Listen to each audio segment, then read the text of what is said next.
Agar get so'zi faqatgina olmoq tarjimasida keladi deb o'ylasangiz, mana sizga 5 ta o'zgacha misol. I got it. I get it. I got sick. Get out. And we are getting married. Qaysi biri olmoq tarjimasida kelyapti? Hech qaysi biri. Birinchisi I got it. Menga qo'yib ber, o'zim qilaman. Ya'ni vazifani yelkasiga olmoq. Ikkinchisi I get it. Tushundim, tushunaman. Ya'ni tushunmoq. Uchinchisi I got sick. Kasal bo'ldim, kasal bo'lib qoldim. Ya'ni bo'lmoq, aylanmoq.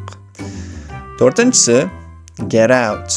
Phrasal verb shaklida ketmoq, chiqmoq, chiqib ketmoq. Va beshinchisi we are getting married. Biz turmush quryapmiz. Ya'ni get so'zi turmush qurmoq tarjimasida ham kelishi mumkin ekan. Keyingi safar ikkilanib qolmaslik uchun lug'atni kontekstda yodlashni odat qiling. Ciao.